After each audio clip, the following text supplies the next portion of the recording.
YouTube, what's going on? This your boy CeeLo once again.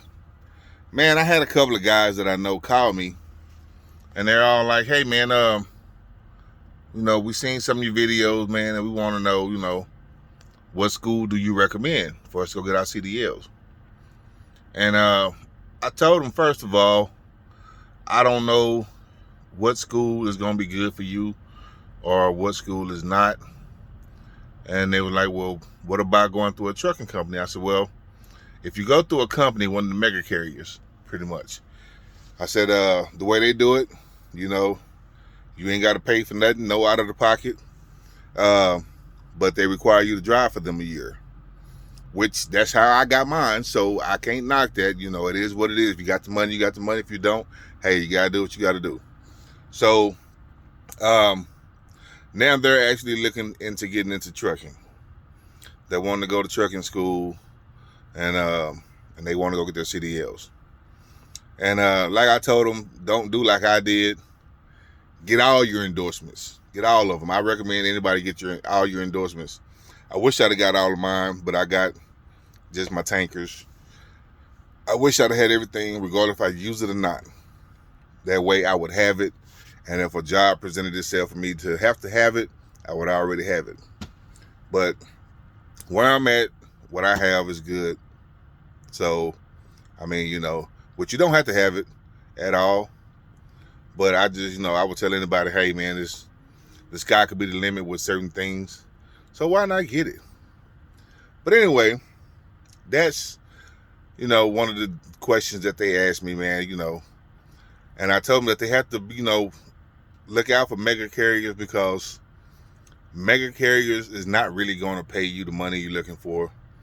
It's decent money. Don't get me wrong. It's decent money. But, do your year. And when you get done with your year, if you're looking for more money, then hey, find you somebody else. But if you like the company and that's where you want to stay, then stay with the company.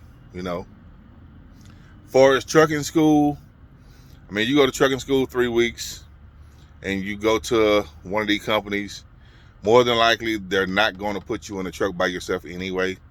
That you still gonna have to go out with a trainer for a certain amount of weeks. And the trainer pretty much got to see that you know exactly what you're doing, because when you get out here, man, it's a whole different world. You got a lot of what we call four-wheelers don't respect truck drivers for us on the highway. And then you got a lot of truck drivers don't respect other truck drivers too. I'm gonna say that as well. Because I've seen some guys, man, I'm like, man, you shouldn't even be driving a truck. It's more than just getting in here driving. But, yeah. Hopefully, man, I hope they go and get their CDLs, man. They pass, do good. Come on out here, man. This trucker's life. And one thing I can say, man, you can't never tell somebody what they will and won't like. I always tell them, hey, once you get out here, you know if truck driving is for you. Because once you get out here and you by yourself, man, and, you don't have nobody to talk to, nobody to joke with. You done called everybody that and they're tired of talking to you, and it ain't nobody with you, the music, and the highway, then you know if it's for you or not.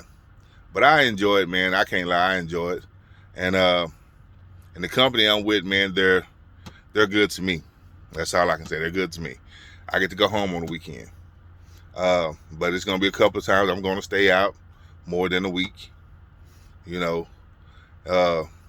So only thing I can say, man, going to trucking school, don't think you're going to get out and just get that job that you want right off the bat.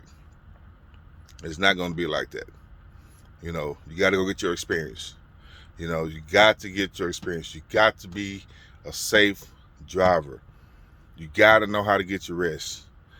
You got to have plenty of rest, man, because when you wake up and you're still tired because you only got 3-4 hours of sleep, because you was up all night on the phone talking to your wife, girlfriend, or friend, or whoever it might be, and now you got to get up and drive for 11 hours. It's not going to work, man. It's not going to work. Trust me. I've done that over the road to where I had to be out 2-3 months at a time. And I found out that wasn't for me. So that's why I say you'll find out what's for you and what's not for you. But I did make sure that I got my rest. That's one thing I can say. I did get plenty of rest. You got to have rest out here, man, because if you wake up and you got your rest, man, you can drive, get your miles in. And one thing to remember is not about rushing to get the load there. Now, yeah, we driving trying to get the load there, but it's not about, hey, I gotta hurry up, this and that, because when you do that, man, something's gonna happen. It might not be right then, it might not be 2 months from now, it might be a year from now, but something is gonna happen because you're rushing, man. That's one thing you don't want to do. You don't want to rush. As long as you're taking your time, and when I mean by taking your time, not just going extra slow. I'm saying, you're taking your time, you're doing the speed limit, you're watching your mirrors, you're watching traffic, and you always keep your eyes on your load, man. Do your load checks when when you need to, when you're supposed to, and everything, man, and make sure that everything is still secured if you're running flatbed, of course, step deck or whatever. Now, as far as dry van and reefer, hey, that's a different story. But still, though, you got to keep an eye on everything, man. And make sure you do your pre-trips, your post-trips. They're very important. Because if you do a pre-trip, you can catch something early before it becomes something major in the end or later. But, yeah. That's all I really want to get on here and talk about, man. Just a little short recap of that, man. I mean, I'm still kind of new in the trucking. I'm not new, but I'm still new, still learning. But I mean, I can't answer questions. Some questions I can't. I mean, if I don't know the answer, I'll let you know. Hey, I don't know the answer to that. But on that note, man, just remember, hey, keep the rubber side down, the shiny side up, baby. And, hey, you'll get there. You'll get there. Just keep on trucking, man. Keep on trucking. But with no further ado, man, this your boy. I'm finna go to bed. Get me some rest so I can be rested up, so I can get up early. Be at my consignee soon as they open, looking at them like, hey, I got this for you, man. What you want me to do with it? Where you want me to put it at? Where you want me to back up at? Because I'm ready to get rid of it. I done had it long enough. But I'm only a quarter mile away, so that's a good thing. But anyway, man, hey, y'all stay safe out there, man. And remember, do what you're supposed to do, and everything will be all right. And this your boy CeeLo. Peace out.